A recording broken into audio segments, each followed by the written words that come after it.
El futuro ya fue escrito. Solo falta ensuciarse las manos. La historia continúa en la sede de 3K. En una sala amplia y oscura, sentados alrededor de la mesa, están Cassandra Nova, Wire y Astra, junto con Joseph. Cassandra les recuerda a los demás que el chairman, el presidente, no ha dicho nada en una semana, y que ese silencio ha creado un vacío de liderazgo, un vacío que debe ser llenado. Astra y Wire permanecen en silencio, pero atentos. Cassandra les dice que ha llegado el momento de avanzar. Nos movemos a un poco más temprano. Astra conversa con Joseph y le dice que han pasado varios días sin noticias del chairman y que Cassandra Nova está a punto de actuar. Joseph responde con incredulidad, pero Astra afirma con seguridad que Nova lo hará. Joseph replica que, a ojos de todos, él es Magneto, el más poderoso de los mutantes. Astra coincide, pero le explica que Nova es una persona demente y que no permitirá que tome el control de 3K, así que deberán recordarle quién es realmente el mutante más poderoso de todos. Se acerca a Joseph y le da la orden. Cuando ella lo indique, deberá destruir a Nova. Joseph acepta, pero le pide que lo llame Magneto. Nos movemos a otro lugar. Cassandra toma el té con Myriad y le comenta que el verdadero problema será Astra. Myriad resta importancia, señalando que Astra solo se queja de no poder crear más clones. Cassandra replica y deja claro que era el chairman quien se lo impedía. Afirma ser la mutante más poderosa del lugar, aunque reconoce que Astra cuenta con Joseph, un clon de Magneto que, como el original, lleva un casco que bloquea poderes psíquicos. Myriad pregunta entonces por los X-Men. Cassandra identifica eso como otro problema y explica que, sin el chairman, su lealtad volverá a su entrenador. Ellos son las criaturas de Wire. Nos movemos con Wire y sus X-Men, Schwarzschild, Constellation, Calatea, Time Bomb, Psychobot y Juice. Mientras ellos entrenan, Wire les dice: Les dimos poder, X-Men. Los convertimos en mutantes. Pero esto, aquí, es poder real. El celo de Nova está a punto de chocar de frente con la terquedad de Astra. Y es una incógnita si Joseph puede matar a Nova antes de que Nova lo mate a él. Pueden decidir este enfrentamiento, si así lo desean. Pero déjenme decirles lo que yo haría. Nos movemos al presente, a la sala de reuniones. Cassandra se pone de pie y, con gesto decidido, declara que asumirá el papel de chairman. Astra se opone de inmediato y se gira hacia Wire, preguntándole si quiere intervenir. Wire responde que no tiene ningún interés en liderar y afirma que lo único que desea es un futuro más interesante. Cassandra pregunta entonces por los X-Men y da por hecho que Wire habla en su nombre. Wire aclara que lo han hablado y que ellos están de acuerdo con él. Con frialdad, concluye que lo que quieren es ver cuál de las dos lo desea más. La tensión estalla en la sala. Astra se dirige a Joseph, dándole la señal para que actúe.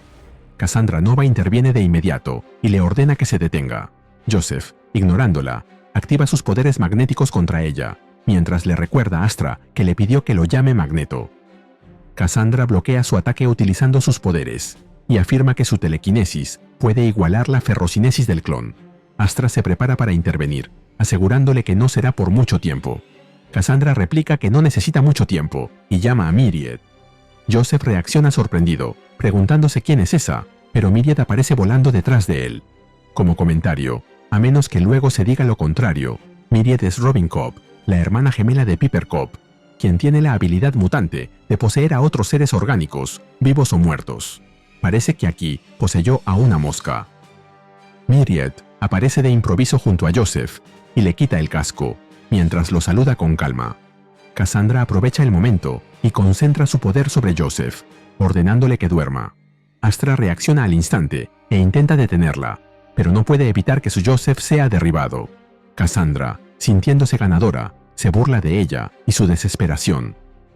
Pero Astra no se rinde fácilmente y se teletransporta junto a Cassandra, quien apenas logra articular una maldición antes de que Astra rodee su cuello con su brazo, lista para acabar con ella. En eso, alguien más interviene diciéndoles: «Decoro, damas, se los ruego». Podrían volver a sus lugares. Como su chairman, declaró esta reunión de la gran mesa de 3K abierta. Delante de ellas aparece Beast, pero este no es el Beast que está en Merle, Alaska, sino una versión distinta. No es Dark Beast, The Age of Apocalypse. Este es el Hank McCoy original, el miembro fundador de los X-Men, que vimos en su número 1, de 1963. Durante la época de Krakoa se convirtió en alguien irreconocible, llevado a su extremo más oscuro. Fue eliminado por los mismos X-Men y resucitado, pero usando una copia de antes de que se volviera malvado. Este Beast resucitado, sin todas esas memorias, es el que está en Merle. Wire observa al Sherman con recelo y señala que ha cambiado, preguntándole dónde ha estado. Beast responde con calma: el futuro, Wire. He estado en el futuro y he traído conmigo los medios para hacer que ese futuro sea nuestro. ¿Y no suena eso mucho mejor que toda esta pelea?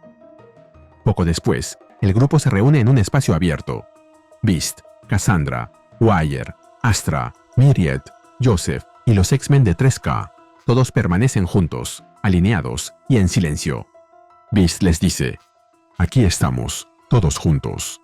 Había pasado tanto tiempo sin pulmones que pensé que un poco de aire fresco sería justo lo que necesitaba. Astra observa a Beast y le pregunta qué hizo, señalando que ahora está más peludo que antes de desaparecer. Beast le cuenta lo que le pasó durante el evento Age of Revelation. Estaba habitando un cuerpo sintético porque quería dejar atrás las distracciones caóticas de la existencia orgánica. Actuar como un ser de lógica e intelecto puros, sin el estorbo de las oleadas de diversas hormonas. Pero estaba equivocado. Había desestimado lo orgánico, cuando eso era lo más importante.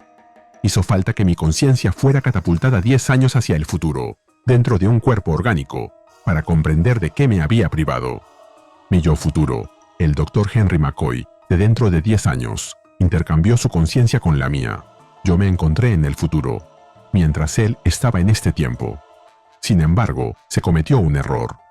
Él no era mi yo futuro, sino el de mi contraparte, el Beast, que actualmente sirve en los X-Men en Alaska. Al percibir una disrupción en la continuidad de mi conciencia, mi cuerpo sintético entró en modo de bloqueo hasta que regresé, lo cual es la razón de mi ausencia. Como comentario, la Jennifer del futuro, llamada allí Animalia, fue quien le hizo recordar a Beast eso de ser orgánico. Cassandra Nova lo mira con recelo y le pregunta si tiene pruebas. Beast contesta: sí, no fui el único al que se llevaron. Lo mismo le ocurrió a Scott Summers, Cyclops. Me hice pasar por su Beast, por supuesto, sin dejar ver que soy y sigo siendo el auténtico Henry McCoy, salvador incomprendido de Krakoa, etc. Viví aventuras con esos X-Men del futuro y me esforcé por salvar el mundo. Fracasamos. Wire pregunta qué implica eso para ellos ahora y si ganan en ese futuro. Beast responde: antes del fin del mundo. No, los X-Men, los de Alaska, sí. Resulta que nos derrotan en nuestra propia arena. Fue Douglas Ramsey, en su posición como Revelation, el heredero de Apocalypse, líder de los X-Men, quien hizo todo lo que nosotros hemos estado intentando hacer. Él diseñó un agente mutagénico, un virus X, que transformó a los sapiens en mutantes, que infectó la Tierra para que solo los mutantes pudieran vivir allí, y nos culpó a nosotros. Su territorio se extendía desde el Océano Atlántico hasta el Mississippi, y aún así, siguió creciendo. Al ver esa tierra mutante, al caminar sobre ella, al respirar su aire, sentí una sola cosa, una sola emoción. Vergüenza. Vergüenza de que me hubiera reunido con algunas de las mentes mutantes más grandes y astutas del planeta, y que nuestro objetivo fuera realizado por un simple chico, que nuestra gran victoria llegara a cumplirse, y que no tuviéramos nada más que ver con ello que ser chivos expiatorios. Fue un llamado a la acción, una oportunidad para renacer. El renacimiento de nuestra organización, de nuestra filosofía, de nuestros métodos. ¿Y qué mejor manera de hacer literal ese renacimiento que clonarme un cuerpo nuevo y transferir mi conciencia a él? Hola amigos, si valoras este trabajo, apoya a Ryuse Comics con un me gusta y suscríbete. Gracias. Schwarzschild se adelanta y pregunta si ese futuro puede cambiarse. Sí, pueden hacer lo suyo. Beast le responde que sí, que pueden hacerlo, que lo harán, pero añade que, por desgracia, Schwarzschild no vivirá para verlo. Le explica que en el futuro él era un X-Man, aunque no de los suyos, sino de los otros. Finaliza ordenándoles a todos que maten a Schwarzschild. Mientras Time Bomb se lanza al ataque, Schwarzschild intenta protestar y proclama su lealtad, pero Beast lo interrumpe y le responde que sabe que él es leal, pero que ya no puede responder por su lealtad en el futuro. Mientras Juice, Galatea, Psycho Bore y Constellation se unen a Time Bomb para linchar a Schwarzschild, Beast continúa. Les dije que había traído algo conmigo. Es lo que asegurará el futuro para nosotros. Fue mi propio trabajo, reunido a lo largo de una década. Un análisis. Datos.